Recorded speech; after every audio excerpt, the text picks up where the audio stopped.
A lição é número 2. O tema é a predileção dos pais por um dos filhos. Palavra-chave, predileção, ou seja, preferência. Sempre que eu procuro dar um enfoque na palavra-chave, porque a palavra-chave é aquilo que nós deveremos levar para praticar na nossa realidade local. Porém, no entanto, todavia, essa palavra-chave de hoje é uma palavra-chave que deveria ser banida do meio familiar. Preferência, Deus não faz acepção de pessoa. É uma palavra que deveria. Por que eu falo deveria e não deve? Porque nós estamos tratando de um tema, irmãos, que dificilmente as pessoas assumem que têm preferência por alguns dos filhos, né? Se pode levar para sua sala, levar para sua escola isso, perguntar, iniciar sua escola, por exemplo, perguntando, ninguém vai assumir, né? Então, assim, mas a gente sabe que sempre há uma predileção, né? Sempre há uma preferência entre os filhos. Então, isso pode trazer consequências desastrosas para o seio familiar, né? Na aula passada, a gente terminou lendo Romanos 12, versículo 2, e você pode iniciar essa aula também já lendo esse Romano 2, capítulo 12, versículo 2 também, né? Que a palavra do Senhor diz que e não vos conformeis com este mundo, mas transformai-vos pela renovação do vosso entendimento, para que experimenteis a boa e agradável vontade de Deus. Então, da mesma forma que Abraão e Sara se precipitaram, né, nós vamos ver aqui Isaac também, Isaac e Rebeca se precipitando, né, não esperando essa boa e agradável vontade de Deus. E assim como as consequências de Sara e de Abraão foi dois povos que não conseguem se conversar até nos dias de hoje, né? Eles vão só na segunda vinda e glória do Senhor Jesus que eles vão ali, que esses problemas serão resolvidos, a crise entre israelense e árabe. Eles criaram também uma situação, ao meu ver, ainda pior, né? Porque os descendentes de Esaú são os edonitas, né? São povos que hoje estão na região ali da Cisjordânia. Eles não foram, se você ler lá o livro do profeta Obadias, você vai ver que ainda a, o juízo de Deus não veio totalmente para esse povo ainda. O desastre foi maior ainda. Imagina você sendo vizinho, morando vizinho do seu irmão, né? E tudo que o seu irmão quer com você é guerra, né? Desastre. Pior ainda, se você ler lá o livro do profeta, ele fala que eles moravam em montanhas e toda vez que alguém entrava, o inimigo entrava, saqueava Israel, eles desciam, o inimigo saía, eles desciam e iam lá terminar de pegar o resto, ou seja, o povo estava sucateado, ferido, e eles ainda iam lá pegavam o resto que tinha ficado para trás. E corria, subia para as montanhas, porque eles tinham a montanha como as suas fortalezas, né? Quantos anos e mais anos Israel sofreu com ele? Deus falou: eu vou destruir todos vocês, né, que têm usado dessa sagacidade aí, né? Então, se você pensar que são irmãos de sangue, né? Porque Esaú e Jacó, nascido do mesmo pai, da mesma mãe, gêmeos, né? E criou-se essa questão aí no futuro devido, tá? Não esperar, como diz aqui Romanos capítulo 12, versículo 2, tá? A não experimentar a boa e agradável vontade de Deus. A palavra do Senhor fala também que as bênçãos do Senhor são que enriquece e não acrescenta dores, né?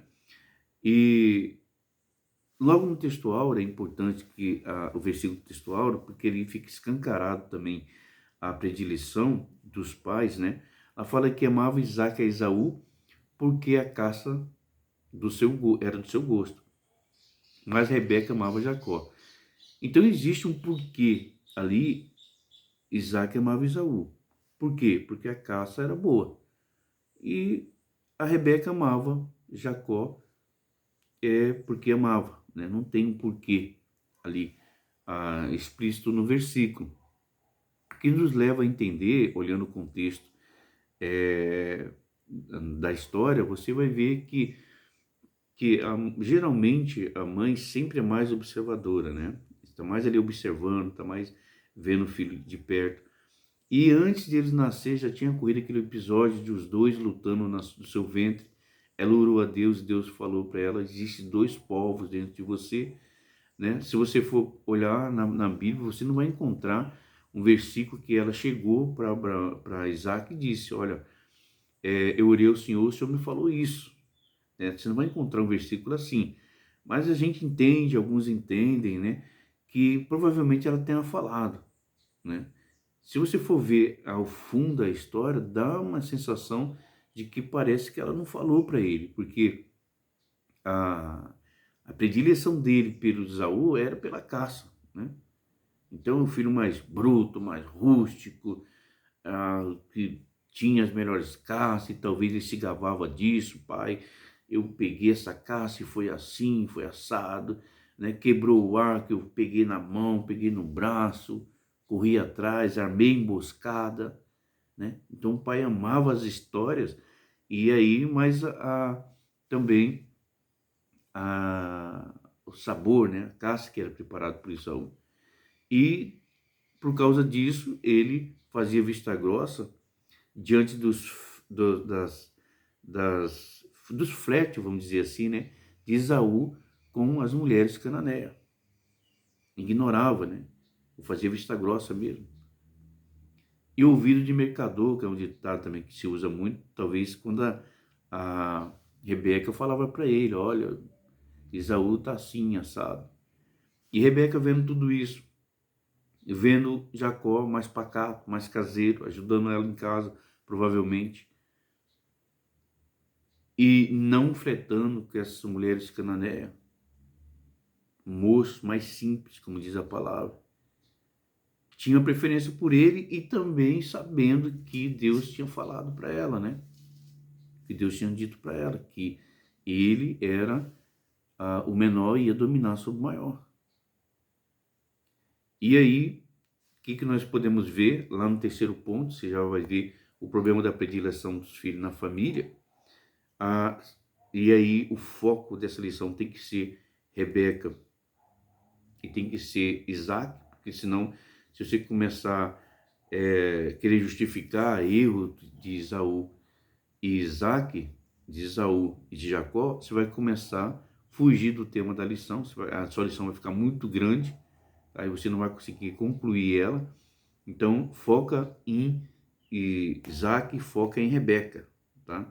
Que a lição vai falar deles. Eles são os personagens principais, tá?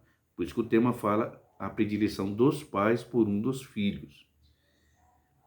E aí fica para um outro momento, no culto de ensino, aí você pode falar sobre Esaú e sobre Isaac também, que eles tiveram culpa no cartório também, mas a lição, o foco dela são os pais, tá?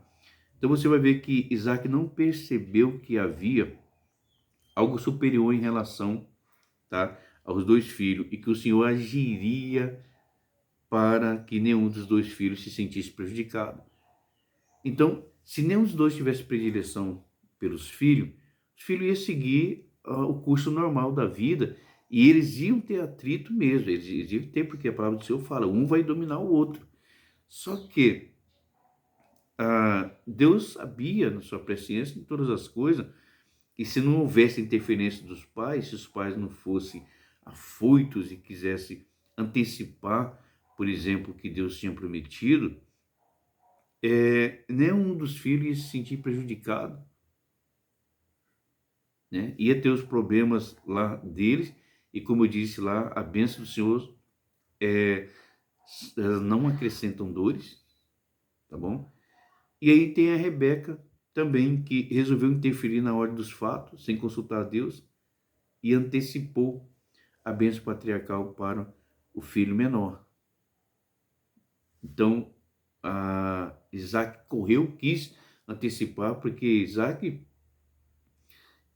se sentindo, né, que já estava muito velho, que já estava para morrer, que é uma outra coisa que a gente precisa falar, irmãos. A gente precisa falar sempre a justificativa da preferência, a justificativa de você querer antecipar uma coisa, a crise de ansiedade, por exemplo, que nós vivemos hoje, está sempre na questão da falta de esperar, né? Porque o ontem eu não faço mais nada com ele, tá? É história. O presente é tudo que eu tenho, é tudo que você tem, e o amanhã só pertence a Deus. Amanhã é expectativa. O amanhã é expectativa. Então, Abraão, ou melhor dizendo, Isaac, na situação que estava, cego, né? Aquele homem robusto, vigoroso, né? Cheio de vigor, agora parece abatido, parece doente, né? Não estou dizendo que ele está, mas estou dizendo que parece cego. Fala, eu estou para morrer, já vou antecipar essa bênção aí, né? E já me livro de tudo isso, como se estivesse jogando a toalha. Quantas pessoas, anciões da nossa igreja, que só o fato de estar sentado nos púlpitos, só o fato de estar transitando no meio da congregação, tem uma experiência de vida que arrebata pessoas para seguir, né, os seus conselhos, para seguir os seus ritos de vida, né? Fala, Senhor, né, me dê condições para que eu possa chegar na idade desse irmão assim, te servindo, firme, né? Irmãos e irmãs, quantos estão isolados nas suas casas, não vão nos cultos porque acha que o que tinha feito, o que precisava fazer, já fez jogando toalha. Eu conheço pessoas que já fez isso há mais de 15 anos e estão aí inteiros ainda. Inteiros, mas não congregam, não vão mais para o templo. Perderam o vigor, né? E estão jogando a toalha, foi o que fez Abraão. E rapidamente, ao ouvir o que o que Isaac disse para Esaú, Rebeca correu e contou para Jacó, e ele criou a situação de interferir, tá, nos planos, e causou toda aquela situação ali do engano a Isaac, né? E aí,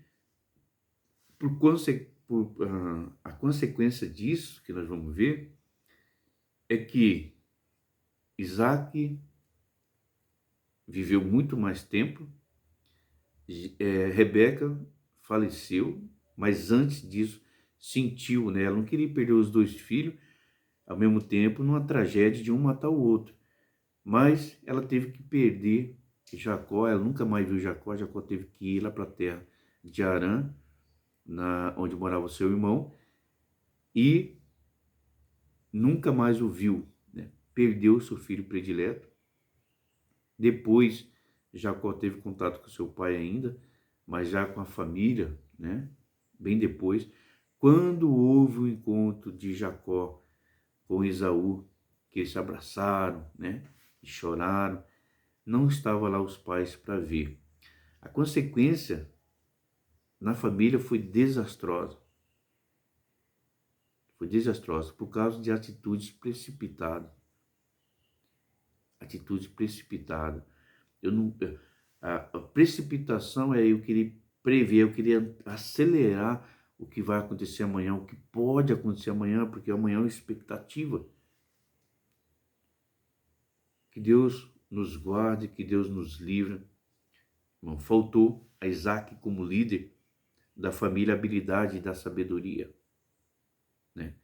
Então, se você for pegar aqui os quatro personagens dessa família, os quatro principais, além do discernimento espiritual que faltou a Isaac, faltou também a sabedoria a Rebeca, e Jacó faltou a honestidade, Esaú, zelo pelas coisas de Deus, e a gente vê isso bem claro quando ele despreza lá a sua primogenitura.